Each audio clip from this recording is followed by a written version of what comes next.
Okay, the rules are very simple, so pay attention. The task: blitz through as many statements in 30 minutes. The panel will give their opinions on each statement, but they will have to work together to agree or disagree on the statements before moving on to the next. Your panel for episode 3: from Long Island, the man of 1,000 PCs, Johnny Tancredi. From down south, in the UK, the Chrome King, Chris McCarthy. From Brantford, Ontario, Canada, the Wizard, Graeme Reed. Welcome to the run-in.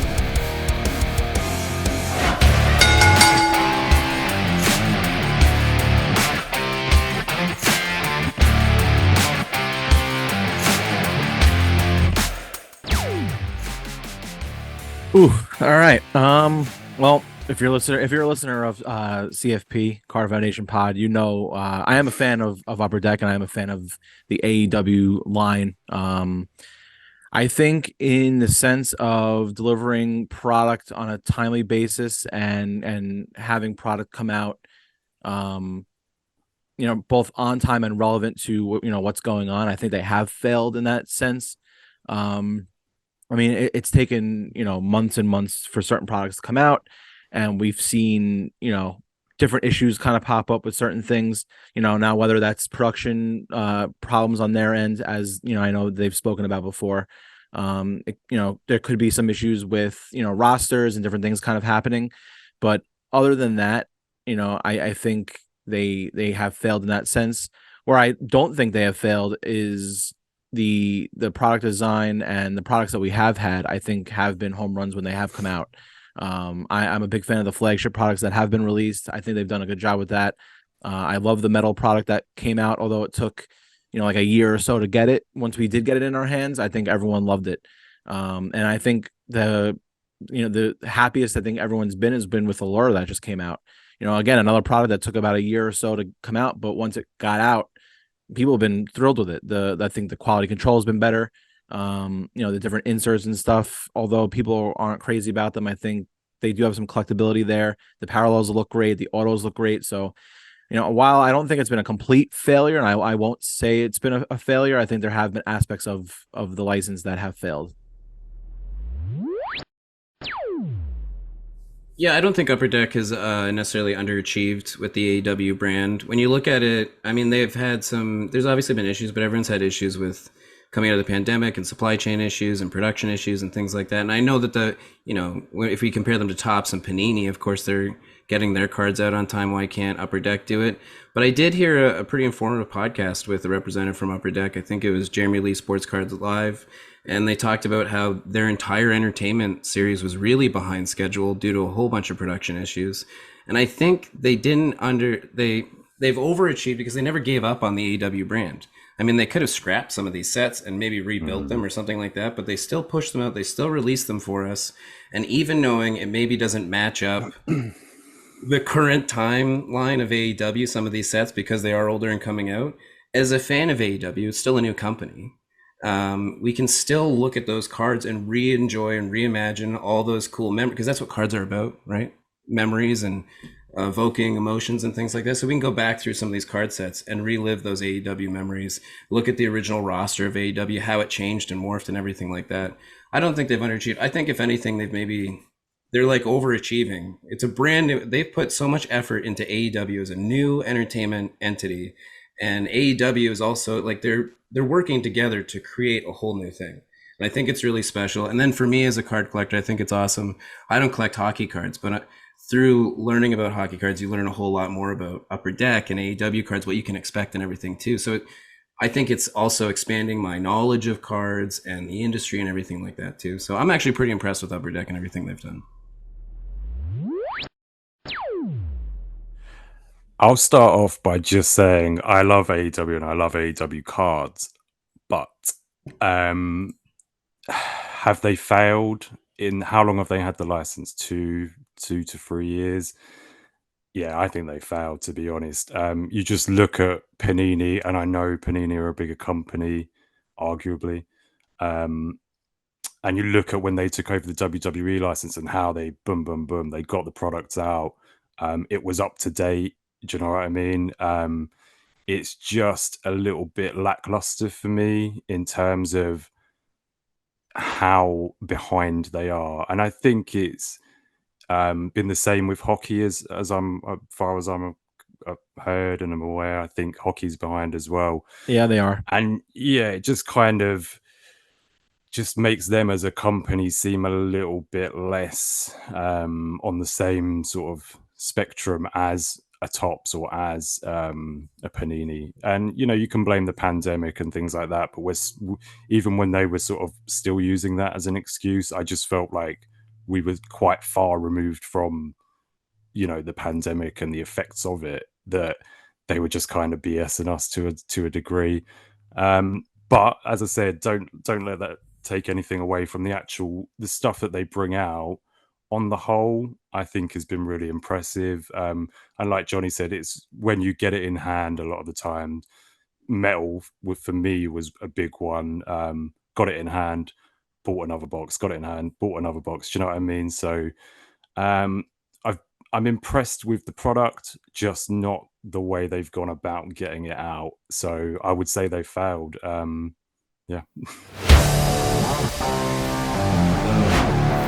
I'm on the wrong side of the fence here. I'm gonna just pitch one thing to you guys, but then maybe I'll come to your side too. But my only thing is, when we look at the wrestling card boom that recently happened, there were like there was a major card release that really triggered it. I'm pretty sure AEW had a huge part of that. That first initial AEW release, our excitement was incredible for that. It was, and yeah. even knowing it did die down, you know, if we look at our excitement now with the Lure coming out and Metal that just came out, I don't know. I still think they've hit the mark, but I can agree with. You know, both I of agree. you too. Oh, And I think if you look at it as a whole and you look at the question, and is Upper Deck has Upper Deck AEW been a failure? I don't think it has been a failure in the sense that it's still out, it's still around, the license still is still care. there, they are still producing product, there's still Yeah. stuff to come, and I think they've gotten better each release going. So I would say wouldn't say it's a failure necessarily. It's a work in progress.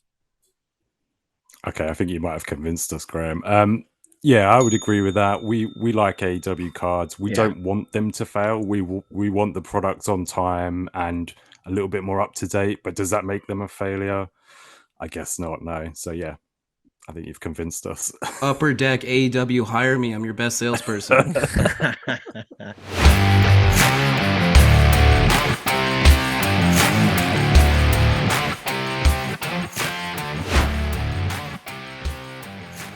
Well, I think we can just, yeah, we don't really need to come to me, do we? I love displaying collectibles on the whole. Maybe my style isn't to everyone's liking, and everyone has their own way of doing it. Everyone has, you know, some people prefer graded mags, whatever, binders. I like to have things out on display so I can look at them, and I see it as like art almost. Do you know what I mean? Just you kind of curate the space to a degree. So yeah, no, I think I'm.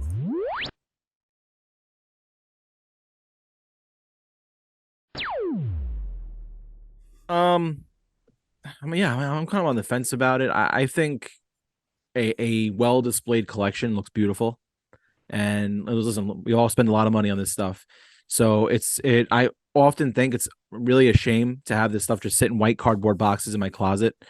You know, meanwhile, I put a lot of time in.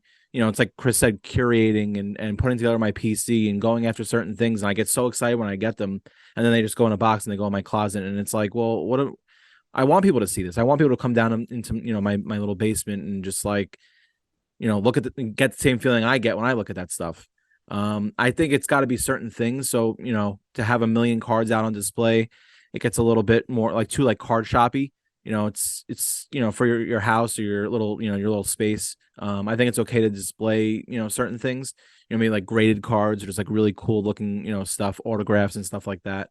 You know, versus kind of having everything out on display. And then, but listen, it's to each their own. I mean, if it's your little collector's room, you know, and you know, I have a ton of stuff displayed because I'm just proud of it, and I love it, and I love showing it off, and I think it's a shame when it's just put away and forgotten about. So I think the weird thing is if people don't share or display any of their collection or any of their personality, you know, like people, if you go into their home and you just see kind of the stock maybe framed photo that you get from a Pier 1 or something like that on the wall. I think it's so much more special when someone puts something that they really admire, they're passionate about, maybe if it's in a painting from a local artist. But I think it's strange when people don't display what they really are passionate about, what they really enjoy. There's like a quote, I can't remember the musician, but they said something along the lines of, your record collection reveals more about you than you think. And I think it's the same thing with any collection that anyone displays. If you walk into someone's room and you see a couple items on the wall, you can really get a feel of what that person's about, the things that are important to them, and you can really generate a good sense of that person and everything. So I don't think it's, I mean, sure, it's a little strange, but I think it's awesome. I think it's totally awesome to display your collection and share it with people. And then also just flip that display too, change it out. Always like a museum, right? You're always displaying new things, and it's always good to dive back into those white cardboard boxes, pull some things out and display those too. And then really the display is just for you, right? Oh, I would agree. I mean, I've been getting a little bit more back into comic books lately, and it was a collection I used to dive into years ago, and I'm really starting to get back into it, mostly because I've been looking at these pieces more as like art pieces that I could display in my basement, not necessarily just to stick in a cardboard box and put away. It's stuff that I like, artwork that I love, artists that I love, books that I think are important in my collecting kind of journey. And I've been, kind of diving back into that to display them, not to just store them. So, yeah, I agree with you.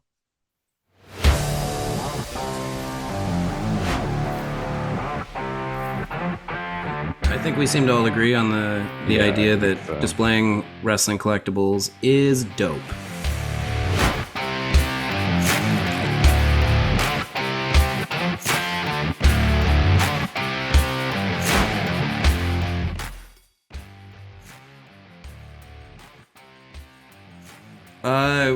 I mean, I think prospecting anything, you're kind of taking a chance, right? There's so many variables when you're prospecting anything.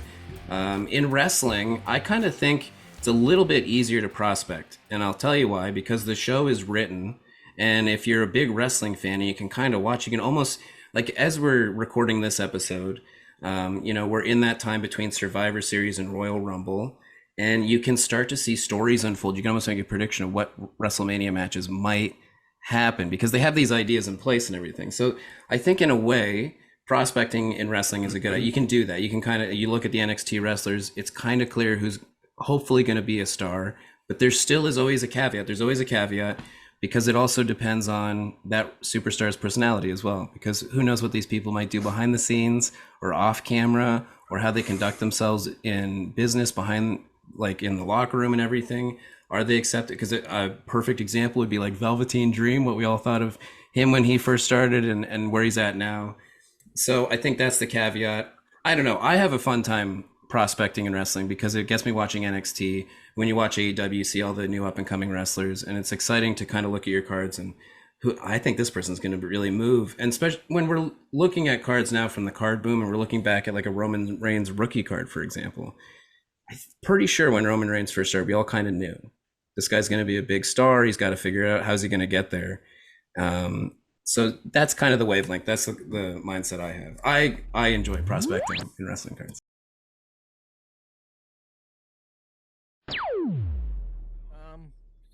Full disclosure, I think prospecting in any sport or any type of anything is a gamble, and nothing is ever guaranteed to pan out. And then just because somebody looks like a megastar one day doesn't mean they're going to turn into that megastar. So listen, it's a gamble in baseball, football, hockey, soccer, whatever aspect of collecting you do. That being said, I think it is possible in wrestling. I think it's something that you can do, like Graeme had mentioned, watching NXT, going to indie shows. A lot of these indie promotions are putting out their own card sets now, and I think that's fun to kind of go to an indie show and pick up the card set and hold on to it and see who could potentially get signed by one of these big companies. We saw a ton of this stuff happen with the boom of wrestling cards over the last 2 years. People going back and looking at some of these PWG cards and these different smaller companies that put out stuff years ago. Now these guys are on AEW every week, or they're in WWE now. So I think that is fun. It's not something that I necessarily do just because I kind of focus more on like my PC. So if there happens to be someone that I like and they happen to be a prospect, that's one thing. I don't avidly go out and search for, different prospects. But that being said, I mean, it could easily be done. There are a lot of different avenues that a wrestling card collector can go to kind of seek out who that next star is going to be And luckily for us, there's more and more stuff coming out each year that allows a wrestling card collector to prospect. That wasn't always the case, in my opinion. Even with some of the younger, like the older WWE stuff. Yeah, Roman Reigns had a first card, quote unquote, but it doesn't mean he was ever really a prospect. He was probably always going to be billed to be, a bigger star at some point. So, but yeah, no, it's definitely doable now.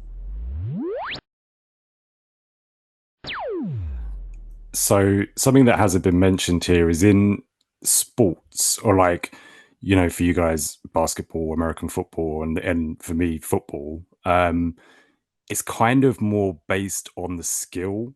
If you can see, this guy is miles above anyone else, he's getting 30 points a game in basketball. Do you know what I mean? He's getting triple doubles, he's getting whatever. That's going to be pretty much a safe bet. Even as far as, they could do something off the field or off the court or whatever that could get them in trouble, and they can still, because of their skill, they can still, go places, go far, have a good career. Wrestling is a little bit more because there's people making the decisions. One wrong move and that's you done. Do you know what I mean? So prospecting in wrestling is really tricky. It's something that I like to do. Don't get me wrong, I like to pick up rookies and I like to go all in on certain people. Tiffany Stratton for me was an example. I picked up a few like graded silver prisms of her rookie, just for the thought process of, these potentially could be worth a bit more. And so far I'm right. But yeah, there is other people such as Velveteen Dream, as was mentioned, where it can go the other way. So yeah, I think it's really hard to do in wrestling. And I think it's, going to be harder to retain the value than it is in sports cards. So personally, it's not something that I would go all in on. But you can obviously still do it. It's just maybe not the best bet in wrestling.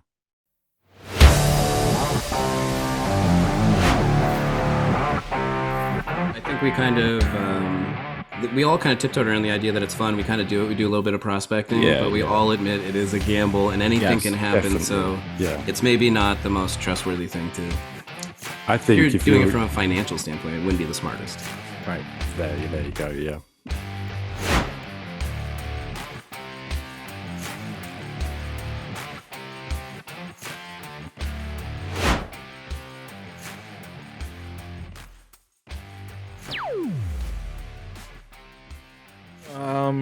Oh my God, I don't even know where to start.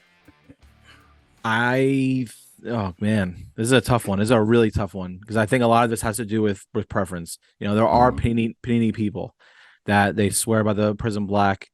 The one thing I will say is I am more partial to the top Superfractor because there is one of them. In most product, you're going to get the top Superfractor, which is that, gold vinyl looking refractor. It's a 1 of 1. And then you may get like a printing plate or something as a 1 of 1. But my problem with Panini Black has always been like, now there's the Black Finite. There's the true black, quote unquote, true, that word again. Black and gold. And is it really, is that which 1 of 1 do you want? Which 1 of 1 means more? Which is more valuable? It's like, it's so hard to answer, but with tops, you always kind of know it's the Superfractor is the 1 of 1. I think first of all, I think it's a beautiful refractor. I always was a fan of that parallel. I think it's beautiful. And I just think it holds more weight in terms of a 1 of 1 because there aren't a million other ones. It's like if you look at the Panini Golds, there's the Gold Flash, there's the Gold Shimmer, there's the pure gold one. And it's like, well, which gold do you want? I always had the problem, and I think that with tops it just makes it a little bit easier with deciding which one is the true or quote unquote true 1 of 1. And there only is one. It's the Superfractor, so that's why I'll always lean towards that. I would say, have the people who prefer the Panini Prism Blacks even seen the top Superfractor 101s? Because to me, they're night and day. I much prefer the top superfractor, just purely based on how it looks. And for me, if you go back through tops and you look at the black parallels, it's usually to 10 or to whatever. So I just always see it as like a to 10. I don't know why, or like a to 25 or whatever. So 100% top superfractor for me. I think we're all in agreement on this topic. I'm gonna have to agree with the superfractor. I feel both cards are amazing, right? Both cards, they're awesome cards. But if you think about like the one of one, like the number one thing, I feel like it should be gold. It should be super sparkly and flashy and not just black. And also having the name superfractor is super cool. I mean, that's really dynamite. I think the superfractor is just a dynamite card. It's super flashy. It really represents what it's supposed to mean, one of one. I can see why someone might lean to the black one of one, but I think like what Johnny said, that's really your preference. I feel like more people might lean towards the superfractor than the black one of one. It's like the same amount of people that maybe paint their cars flat black. So. It's so funny too. Even like I love what Chris said about the black being associated more as like a out of 10 for him. I'm a tops guy too, through and through. That's where I got my start, and I always felt that way about the golds. Golds and tops are out of 50.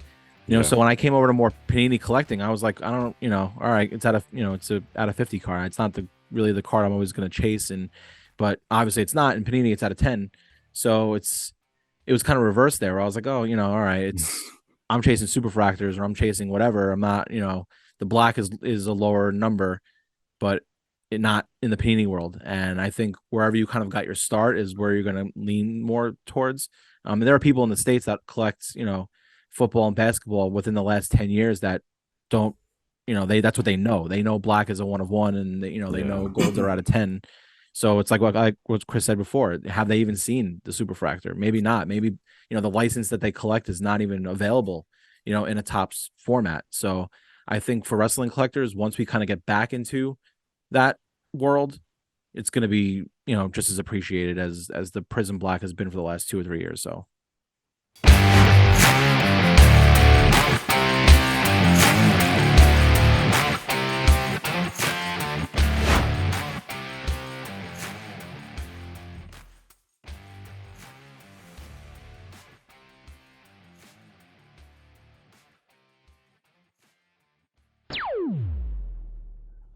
I would agree.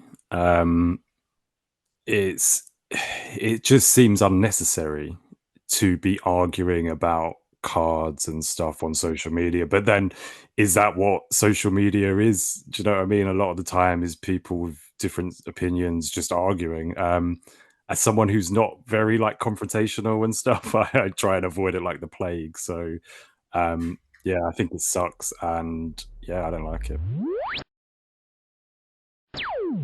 I think it's a huge bummer. The hobby for me is an escape from things like that. I think, from negativity in the workplace, when you hear about news and politics and everything like that, collecting sports cards is a complete escape. When we look about collecting sports cards, it has like this playground vibe to it of trading with your friends, doing like a show and tell aspect almost. And I think especially lately, like the past couple of months, like almost the last 6 months, the back half of this year, it's like there's way too much hobby drama going on, and it's become hard to avoid. I find even in my curated feed, I'll still get a thing of, hey, did you guys hear about sports card therapists? Like, come on, let's just all relax and take a second, because that's not what sports cards is all about for us. It's really just about making our own collections, trading, and sharing with all of our friends that hopefully have the same like-minded idea behind this whole thing.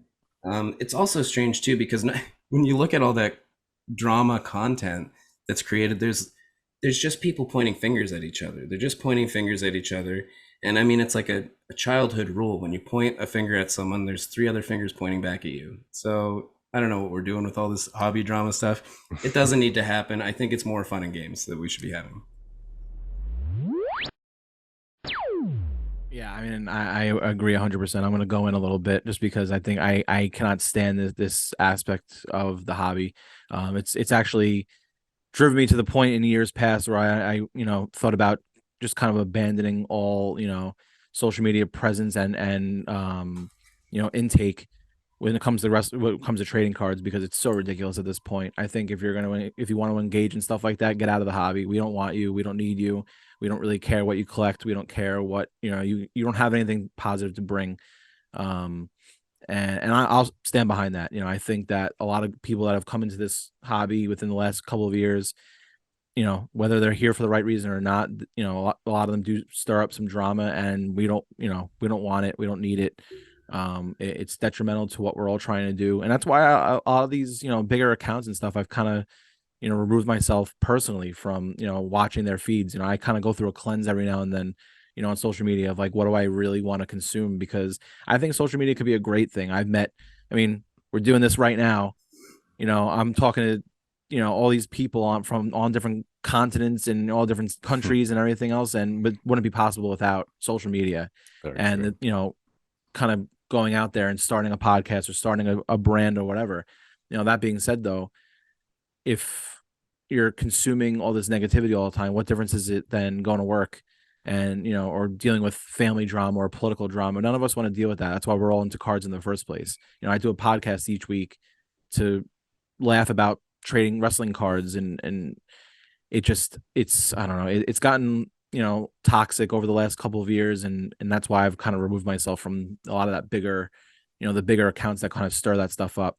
I'm focusing more on collectors like you guys and seeing what you guys are collecting and posting, and, groups like the Squared Circle Relics podcast Facebook group, where it's like, we're all posting cards that are, some of them worth $10, some of them worth $100, but no one's bullying anyone. No one's, calling anybody out or, trying to, pump their chest out and show off this big card that, it's like, we all collect what we want, and that's the fun of it. So it's just a horrible aspect of the hobby.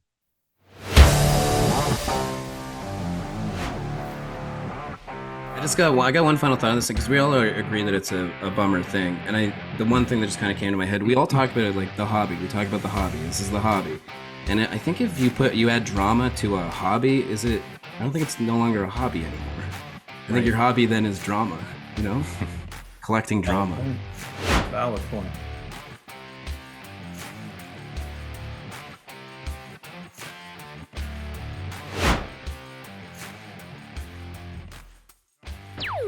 That's false. I don't think they're better. I am getting into vintage more, and I'm definitely finding myself looking at a lot more of the stuff from the 80s and 90s lately than I have the modern stuff. I'm not this big shill for chrome and whatever and chasing golds and all this other stuff. I try not to fall into all of that, but I won't say that vintage is better. I think that there's a different lane. There's a lane for everybody in collecting, whether that's you collecting the stuff from 85 or the stuff from 2015 or now or whatever. I mean, there's a place in wrestling cards for everybody. But yeah, I would say that's a false statement. Yeah, I would say it's false as well. I again, some of my favorite sets are older sets, early 90s and things like that. But the way that cards in general have progressed since then, do you know what I mean? There's just more to it now. It's more advanced. I prefer to chase after these new cards than I do to chase after the older stuff. But as I said, I do really like some vintage sets. I think all cards are awesome. No card is really better than another card. We all create our own collections, so it's really up to us to decide what's better and what's not. All cards have the same value to me in my eyes. I think they all represent a piece in someone's collection, right? It's a little element that creates that whole piece together. So I think that is a false statement. Vintage isn't necessarily better than modern, and modern is not necessarily better than vintage.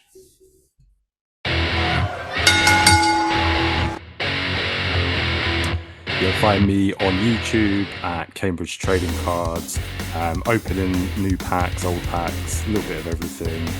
And catch me on the Squared Circle Relics podcast. We're every 2 weeks on all platforms. Card Foundation podcast is the podcast I speak on every single week about wrestling trading cards. We're available on all platforms each and every Thursday or Friday, depending on who's editing and what's going on. But you'll get an episode each and every week, regardless. We're also on all the social media platforms, on Twitter at CardFoundPod and on Instagram at ClickBomb Wrestling. make sure to check us out over there, and also check out this channel. Wrestling Card Alliance is doing some really cool things. We have a lot of things coming up, and I think 2024 is also going to be a really cool year for this. I'm really excited to see where this goes. So, check out all the episodes available on YouTube. You can check out my wrestling card collection on Instagram at Wrestling Card Wizard. I'm also a legit magician wizard, so you can also follow that story at Gramazing. I'm a huge fan and listener of Squared Circle Relics podcast and the Card Foundation podcast. And if you enjoyed this episode today, make sure you hit subscribe and ring that notification bell on Wrestling Card Alliance, because we have so much more fun stuff coming up. And this is, I gotta say to everybody here, this is one of the best things that I've done in a long time. It's so much fun, and it's such a cool collaboration. So if anything, get out there and collaborate with more of your hobby friends.